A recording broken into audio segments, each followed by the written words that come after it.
Sebenarnya yang bintang tamu lucunya itu pas waktu pihak kuasa hukumnya RO SW si Krisdayanti lucu kalau menurut gua mah itu.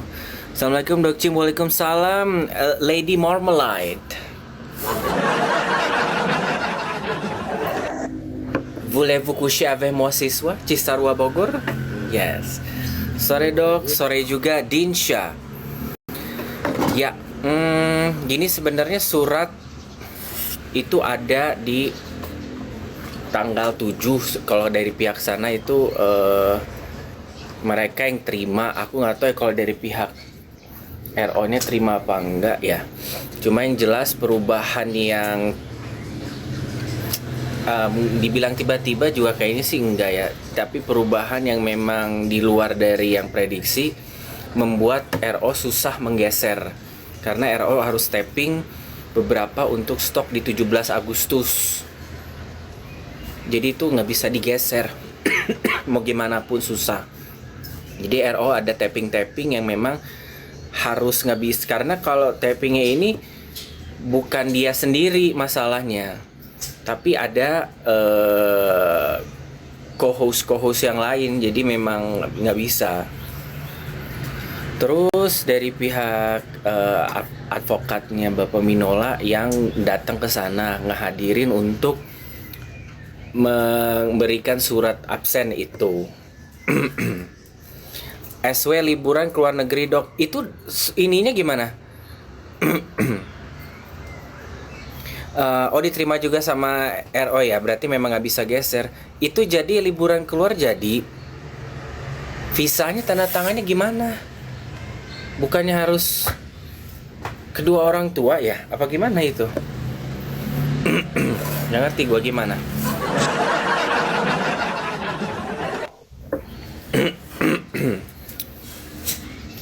Pergi ke luar negerinya bawa siapa tuh? Kira pergi ke luar negeri, coba itu live nol semua, pendapatan di bawah 3 juta. Mendingan katanya hemat, mau pergi ke luar negeri. Iya Lady, itu siapa yang tanda tangan visanya? Terus dia ngapain ke luar negeri? Duit lagi begitu. Huh? Iya, siapa yang tanda tangan itu visa? Aku belum baca ya kalau misalnya masalah visa tanda tangan kedua orang tua. Bentar ya. Bentar.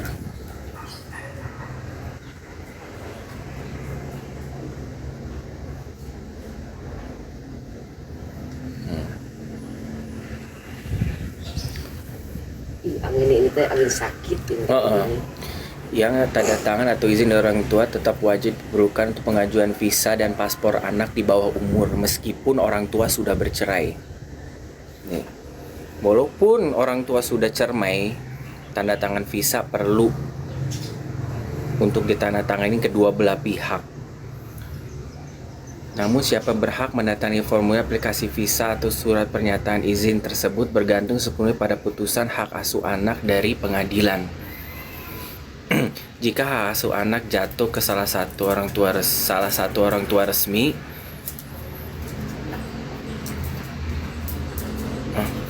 ini menetapkan hak asuh. Oke, tanda tangan cukup ditandatangani oleh orang tua. Tanda tangan cukup ditandatangani oleh orang tua pemegang hak asuh. Ini dokter juga baru tahu sih. Kan RO juga kan bilang gue nggak tahu tuh bagaimana. Kan kalau nggak salah kalau orang tua di bawah anak di bawah umur, ya kalau pergi-pergian ke luar negeri di bawah salah satu orang tua, kalau hak asuh masih ngambang sebenarnya dua-duanya berarti begitu ya. Kalau tanda tangan hak asuh anak udah jelas diberikan ke siapa, tanda tangan kalau misalnya hak asuh udah bener gitu secara resmi ya. Ini kan resmi dari notaris ya ke mereka. Cukup ditandatangani oleh orang tua pemegang hak asuh. Dokumen wajib Anda harus melampirkan surat cermai sama surat putusan pengadilan. Jika tidak ada putusan hak asuh cerai tanpa ketetapan asuh, peserta cerai tetapi pengadilan tidak mengeluarkan ketetapan resmi mengenai siapa yang mengasuh anak, maka secara hukum kedua orang tua dianggap setara. Jadi sebenarnya Dokcin nggak tahu ya apakah peresmian untuk hak asuh anak ini resmi di kacamata pengadilan, karena ini kan berdasarkan negosiasi mereka berdua ya. Jadi pembagian secara obrolan resmi sih resmi ya, tapi kalau secara pengadilan gue nggak tahu.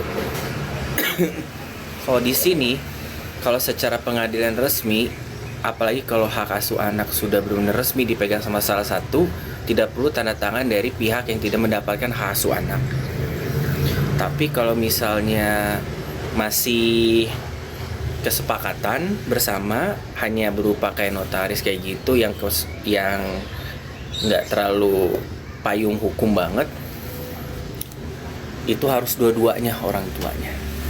Berarti aku pikir aku menalarnya untuk hal ini, berarti at the end of the day RO harus dilibatin sebenarnya visanya.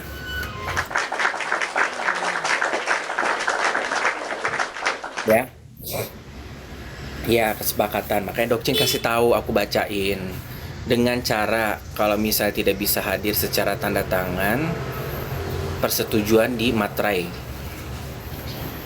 Di materai itu bisa untuk setuju gitu. Tapi at the end of the day itu kan kesepakatan ya, bukan payung hukum yang secara gamblang. Sama-sama. Jadi perlu sih. Nah itu makanya bener tadi question marknya, siapa itu yang tanda tangan. Sore ya, hari ini gini, Dokcin kasih tahu, hak asuh anak itu hanya punya 30 hari ya, 30 hari untuk masa mediasi ya. Ini bukan gelar perkara, belum gelar perkara, bukan pembacaan penuntutan dari pihak penuntut sama yang dituntut, itu belum diangkat ya. Jadi 30 hari kalau dihitung minggu depan itu harusnya terakhir gitu ya, minggu depan harusnya terakhir. Tapi aku nggak tahu nih permainan apa yang sedang lagi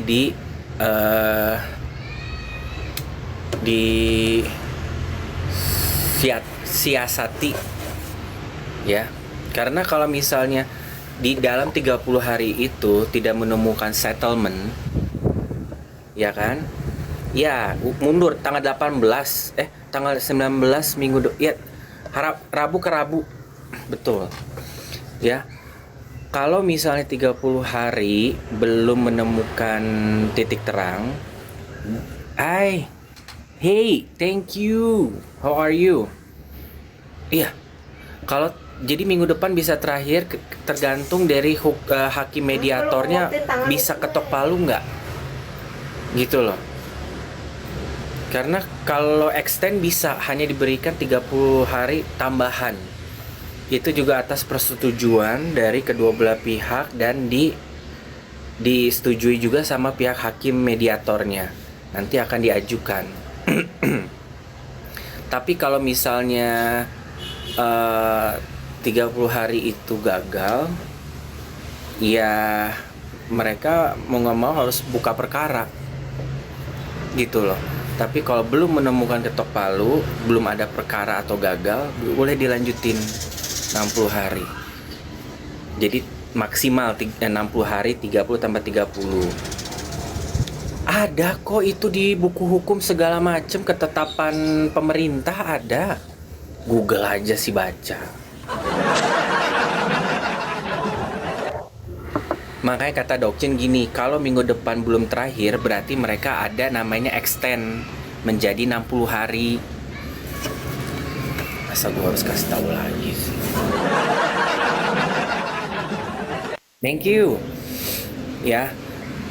Oh berarti bukan si botak itu tarik kuasa Enggak, jadi sidangnya itu memang kalau misalnya 30 hari gagal atau mereka mau nggak mau nanti akan memperkarakan ke naik ke tuntutan-tuntutan itu. Hah? Akan dibuka perkara jadinya. Yang tadi hak asuh nanti jadi kasus.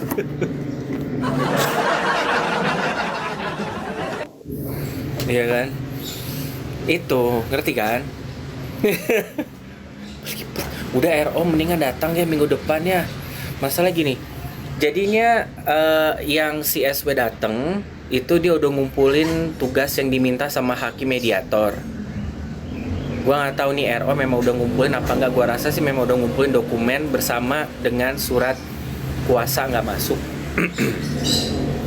30 hari itu adalah waktu untuk sidang mediasi hak asuh anak. Kalau gagal akan buka perkara. Buka perkaranya apa? Tuntutan yang sudah dikumpulkan semua. Perang lah di situ ntar. Masalah penyakit lah yang kalian ini kan. Masalah tentang audit ntar ada. Masalah tentang personal masing-masing. Nanti masalah tentang bukti-bukti untuk tuntutan satu sama lain. Gua mah nggak mau sampai ke sana masalahnya. Ya. Makanya gue pikir mudah-mudahan mereka tidak restorasi justice. Gue rasa mudah-mudahan jangan sampai dilancarkan juga gitu. Karena kan keadilan ini kasarnya cuma tinggal. Makanya tadi Dokcin bilang ada permainan apa di belakang ini. Sementara 30 hari menurut peraturan sidang hak asuh anak tuh minggu depan udah terakhir 4 minggu kan nih. Nih durasi kuasa ini nih ya. Nih peraturan Mahkamah Agung nomor 1 tahun 2026, durasi proses sidang mediasi di pengadilan berlangsung paling lama 30 hari kerja. Ya, itu atas dasar kesepakatan para pihak dan pemohon dari mediator secara keseluruhan. Ya kan? Total maksimal waktu mediasi adalah 60 hari kerja. 30 hari kerjanya adalah permohonan. Ya. Seperti itu. Oke. Itu durasinya. Nih, sekarang kalau misalnya mediasi ini gagal ya. Kalau gagal, tidak menemukan mufakat. Dan nih, jika disepakati, oke 30. Jika tetap gagal, mediasi dinyatakan selesai secara resmi. Oh, tunggu. Ketentuan waktu mediasi gagal berlangsung maksimal 30 hari. Ya. Dapat diperpanjang maksimal 30 hari ke depan atas dasar kesepakatan pihak dan pemohon mediator. Batas mutlak 60 hari extend. Oke. Tidak ada kesepakatan mediasi dinyatakan gagal. Nah itu yang gua nggak mau, gagal. 30 hari kalau memang gagal, kalau mereka tidak permohonan untuk tambah lagi ya udah nggak ada. Nggak ada aja udah hak asuh anak. Kalau mereka masih mau perang, tambahin tuh 30 hari. Nanti masuk berita-berita yang apa namanya? tuntutan-tuntutan yang lain ikut masuk. Gitu loh. Pemerintah. Nah, nanti kalau misalnya 30 hari ini gagal, nanti akan masuk perkara-perkara baru, pembacaan gugatan, jawab-menjawab pembuktian. Ya kan? Terus tuntutan dari RO, tuntutan dari SW, nanti perangnya tuh jadi di situ ntar. Ya. Seperti itu yang Docin bisa kasih tahu ngertinya. Kalau yang lain-lain kalian bisa inilah. Terus juga tadi kuasa hukumnya dari pihak SW juga ada beberapa hal yang dia mention, katanya masa lalu, biar masa lalu. Iya kan, masalah pinjol. Udah, kalau masalah pinjol mah yang kemarin-kemarin, jangan yang udah lalu-lalu gitu kan. Terus masalah tentang apa tadi gitu kan, kata gue tuh, kok malah ngomong begitu. Dia ada mention masalah penyakit 3 huruf. Capek dah, pengacaranya juga pasti capek ngadepin klien model begitu mah. Mungkin tidak capek secara perang mereka di ranah lapangan hukum, karena itu udah konsekuensi mereka dan itu adalah jabatan mereka. Tapi yang bikin si Bapak Chris ini capek individunya, gua rasa si SW-nya. Ya kan?